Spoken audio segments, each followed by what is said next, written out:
Hello बच्चों, क्या हाल चाल? बढ़िया। उम्मीद करते हैं बहुत अच्छे होंगे और मैं शैलेश कुमार स्वागत करता हूं आपका अपने इस खूबसूरत सा चैनल द स्पेक क्लासेस में। आज हम बात करने वाले हैं, जैसा कि कल मैंने नेक्स्ट वीडियो में बताया था कि वेग क्या होता है। वेग के बारे में हमने चर्चा किया था। आज हम बात करने वाले हैं टाइप ऑफ वेलोसिटी के, यानी कि वेग के प्रकार। वेग के प्रकार, वेग के प्रकार क्या होते हैं इसके बारे में हम जानेंगे। ठीक है, टाइप ऑफ वेलोसिटी और इसकी जितने भी टाइप हैं वो मैंने आपको क्या किया था, कल नाम उसका दे दिया था कि कौन कौन से हमारे वेलोसिटी होते हैं। तो सबसे पहले हम जानते हैं कि यूनिफॉर्म वेलोसिटी होते हैं। क्या होते हैं? यूनिफॉर्म वेलोसिटी, है ना। दूसरा हो जाएगा non uniform, non uniform velocity हो जाता है।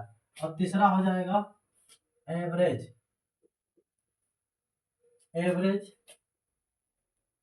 वेलोसिटी। और चौथा हो जाएगा इंस्टैन्टेनियस, इंस्टैन्टेनियस वेलोसिटी। अब पांचवा हो जाएगा, पांचवें अगर हम कहते हैं, देखिएगा इसको बोलते हैं सापेक्ष या निरपेक्ष, निरपेक्ष वेग बोलते हैं, है ना। अब इसको हम लोग कहते हैं एक समान वेग कहते हैं। क्या कहते हैं? एक समान वेग कहते हैं। इसको असमान वेग कहते हैं, इसको औसत वेग कहते हैं।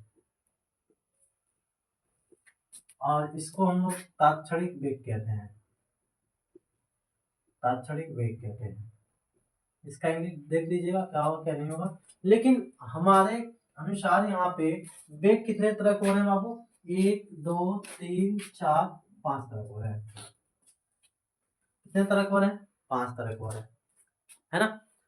अब हम लोग सबसे पहले जानने की कोशिश करेंगे कि यहाँ पे एक समान वेग किसे कहते हैं। एक समान वेग क्या होता है इसके बारे में हम चर्चा करेंगे कि एक समान वेग होता क्या है ना।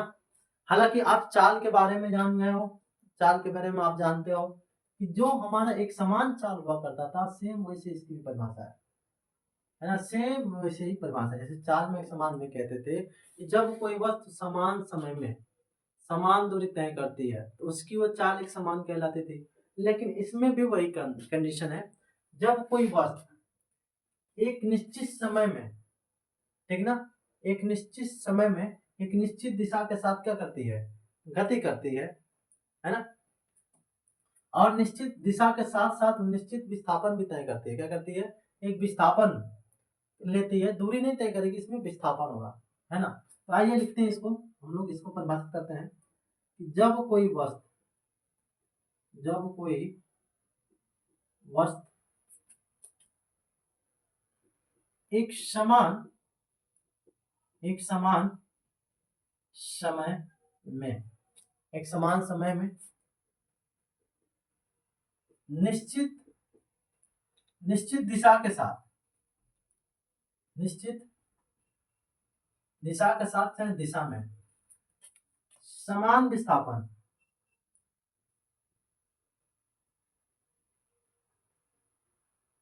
विस्थापित, है ना, होती है या होती है या विस्थापन तय करता है तो वह वस्तु का एक समान वेग कहलाता है। देखिए बाबू, एक समान वेग कैसे किसको है? जब कोई वस्तु एक समान समय में निश्चित दिशा में समान विस्थापित होती है या फिर विस्थापन तय करता है। एक समान विस्थापन यानी कि विस्थापन यहाँ पे ना बाबू दूरी से लिया जाएगा। किसे लिया जाएगा? दूरी से। यानी समान समय में कोई वस्तु होती है एक निश्चित दिशा में, समान विस्थापन तय करता है। समान विस्थापन यानी कि समान दूरी को तय करता है। विस्थापन का मतलब ये होता है ना कि वस्तु द्वारा तय की गई दूरी। तो जब वेग की बात की जाएगी, जब वेलोसिटी की बात की जाएगी, तो उसकी दूरी हमारी दूरी नहीं कहलाएगी, विस्थापन कहलाएगी। वो दूरी हमारा विस्थापन में आता है। इसी को हम लोग क्या कहते हैं, वस्तु का एक समान वेग कहते हैं। ठीक है, कोई परिवर्तन तो नहीं है इसमें, कोई परिवर्तन तो नहीं है ना, है ना। अब सेम कहानी यहाँ पे हम लोग किसके बारे में आ जाएंगे, नॉन यूनिफॉर्म के बारे में आएंगे, है ना। नॉन यूनिफॉर्म के बारे में आएंगे। तो नॉन यूनिफॉर्म के बारे में आएंगे, सब चीजें वही है भाई, सब चीजें वही है, उसमें किसी प्रकार का कोई परिवर्तन नहीं है।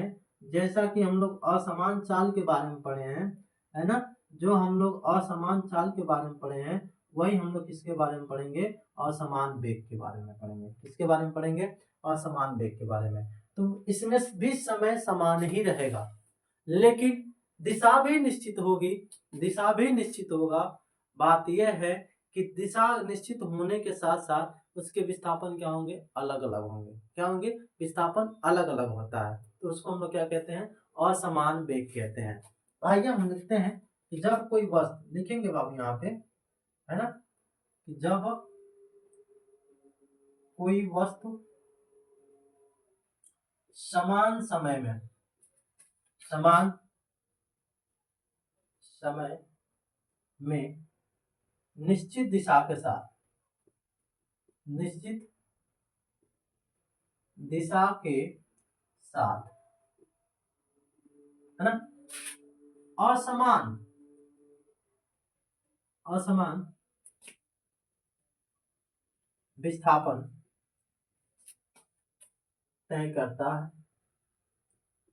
तय करता है, तो वह वस्तु का असमान वेग कहलाता है, असमान वेग कहलाता है। देखिए भाई, इसमें कुछ ज्यादा नहीं है, कुछ ज्यादा समझने का नहीं है, कुछ ज्यादा हमारा कठिन नहीं दिया है। अब हम ये जानेंगे, आपने सर ये बताया, ये तो समान समय में समान विस्थापन होगा, सही बात है। समान समय में समान विस्थापन का मतलब ये हो जाएगा, पहले वाले का केस का अगर एग्जांपल देखें, यहाँ पर लीजिए एग्जांपल भी देते हैं। जैसे कि मान लो समय ले रहा है 10 सेकेंड ले रहा है, और कहाँ तक जा रहा है भाई, 20 मीटर जा रहा है।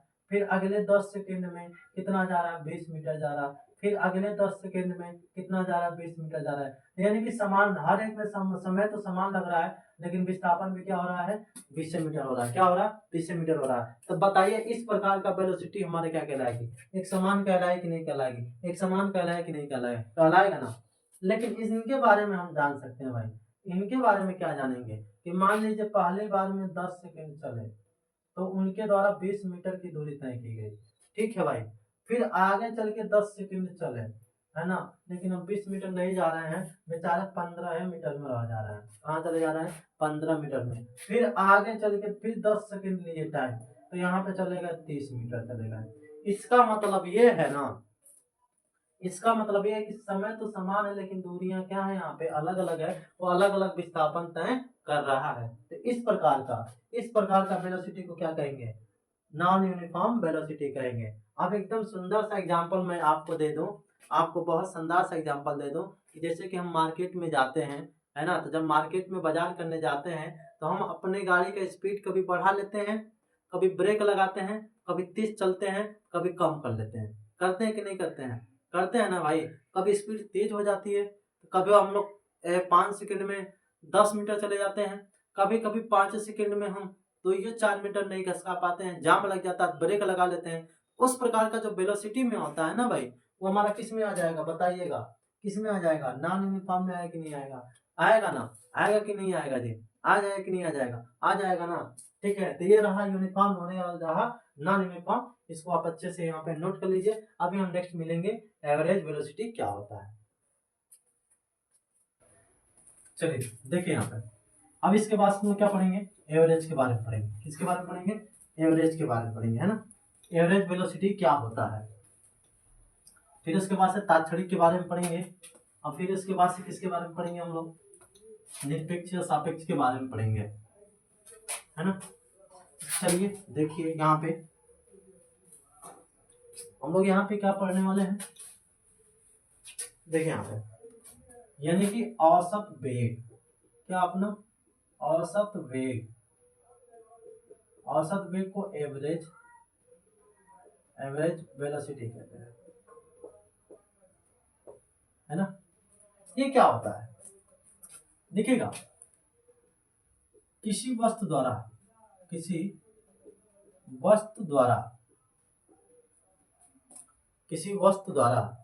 एक निश्चित समय में, देखना बाबू, एक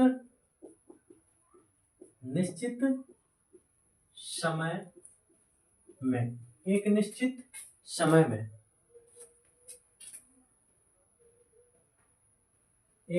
समय में तय की गई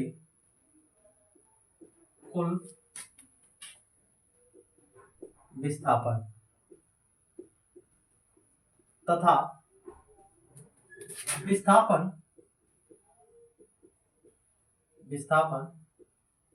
तय करने में लगा कुल समय का अनुपात औसत वेग कहलाता है। औसत वेग कहलाता है।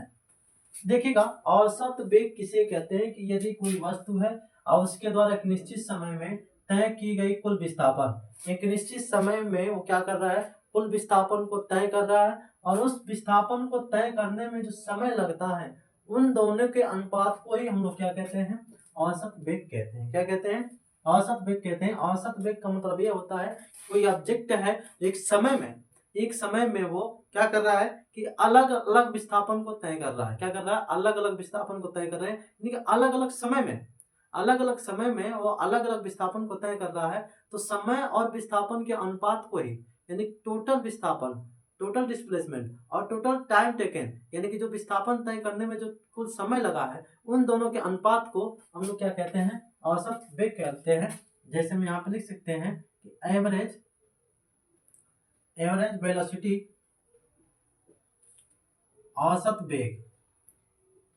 वेग है ना, औसत वेग भी ए भी हो जाएगा बराबर में कुल विस्थापन और कुल समय। यहाँ पे डी बाई टी लिख सकते हैं, जहां पे क्या हो सकता है भाई, कुल विस्थापन मान सकते हैं। ये कुल विस्थापन है और ये हमारा क्या है, विस्थापन तय करने में लगा कुल समय है। ये रहा। अब इसका जो मात्रक होता है, जो यूनिट होता है बाबू, है ना, जो यूनिट होता है, जो मात्रक होता है, ठीक है, मीटर पर सेकेंड ही होता है। क्या होता है, मीटर पर सेकेंड ही होता है, इसमें कोई परिवर्तन नहीं होता है। ठीक है, अब एक चीज और समझिएगा, ये तो हम समझ में आ गया, लेकिन एक और केस होता है, वो क्या होता है देखिएगा बाबू।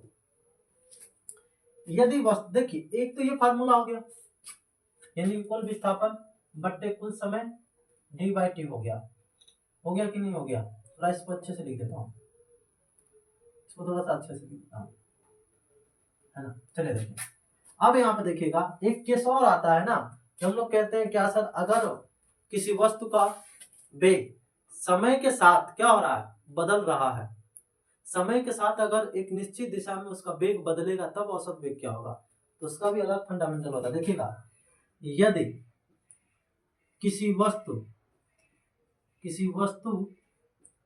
का वेग समय का वेग निश्चित दिशा में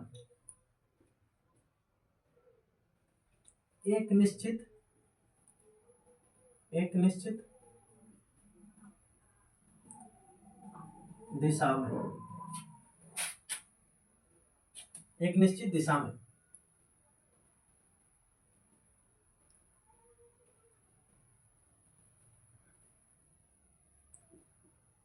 समय दर के परिवर्तन के साथ बदलता है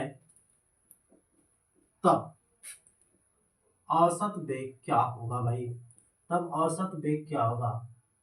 देखना मेरे भाई, किसी वस्तु का वेग एक निश्चित दिशा में समय दर के साथ, समय दर के साथ यहाँ पे नहीं लिखा हूँ, लिख लीजिएगा, समय दर के साथ क्या होता रहता है, बदलता रहता है।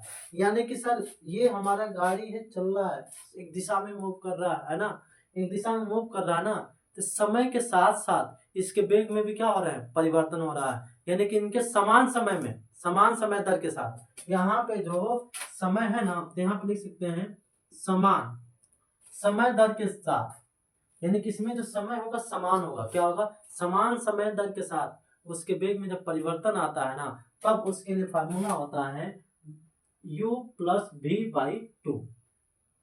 ये हमारा औसत वेग का फार्मूला होता है मेरे भाई।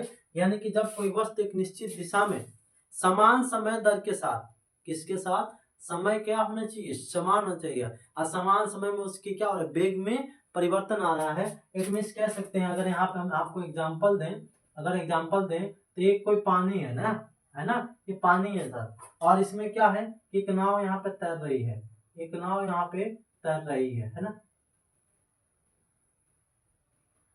यहाँ पे एक नाव है भाई, अब पानी में क्या हो रही है, तैर रही है ना, पानी में क्या हो रही है, तैर रही है। तो ये इस छोर से इस छोर जा रही है, एक दिशा में जा रही है, ठीक है। लेकिन देखिएगा हर इस समय कितना ले रही है, 5 सेकंड ले रही है, कितना ले रही है, 5 सेकंड ले रही है हर बार। लेकिन 5 सेकंड में पहली बार जो उसकी दूरी तय की गई है, पहली बार जब विस्थापन हुआ है 10 मीटर हुआ है, फिर से 5 सेकंड में, ठीक है, फिर से 5 सेकंड में 15 मीटर गया, फिर से 5 सेकंड में कितना गया, 20 मीटर गया। यानी कि देखिएगा सर समय समान है, लेकिन यहाँ पे मीटर पर सेकंड हो जाएगा, डाल देंगे मीटर पर सेकंड ना, मीटर पर सेकंड हो जाएगा, है ना, मीटर पर सेकंड हो जाएगा। देखिएगा यानी कि कहने का समान समय में उसकी औसत क्या हो रही है, बदलती जा रही है। औसत का मतलब ये है कि इसका जो वेग में है लगातार क्या होता जा रहा है, परिवर्तन हो जा रहा है, समान सब में समान लग रहा है, लेकिन इसका जो है ना, जो विस्थापन हो रहा है ना, उसमें क्या हो रहा है, परिवर्तन होता जा रहा है। उस प्रकार की जो हमारी वेग होगी क्या कहलाएगी, औसत वेग कहलाएगी। समझ में आया कि नहीं आ गया, समझ में आया कि नहीं आ गया, आ गया ना भाई, कि सब में समान सेम रहेगा, लेकिन वेग क्या होता रहेगा, बढ़ते रहेगा, कुछ और तो कुछ और तो कुछ और। जैसे मिलाइए, इसका एग्जांपल मैं दिखा देता हूँ, मैं दिखा देता हूँ यहाँ पे। मान लीजिए कि यहाँ से यहाँ तक 10 मीटर है, 10 मीटर यहाँ पे 5, तो यानी कि 1 और यहाँ पे हो जाएगा 2, यानी कि 2 मीटर पर सेकंड। पहले में कितना स्पीड रहा, 2 मीटर पर सेकंड रहा इसका वेलोसिटी। तीसरे में क्या रहा, 3 मीटर पर सेकंड हो गया। चौथे में क्या हो गया, 4 मीटर है ना पर सेकंड हो गया। यानी कि देखिएगा हर एक सेकंड में उसकी दूरियां क्या होती जा रही हैं, बढ़ती जा रही हैं। यानी वेग में परिवर्तन हो रहा है कि नहीं हो रहा, वेग में परिवर्तन हो रहा है कि नहीं हो रहा। समय तो समान है ना, सब में एक एक सेकंड है कि नहीं है, और क्या हो रहा है, इसका मान बढ़ता जा रहा है कि नहीं जा रहा है। इस प्रकार के वेग को हम क्या कहते हैं, औसत वेग। ये दूसरा फंडामेंटल है, ठीक है, इसको देख लीजिए।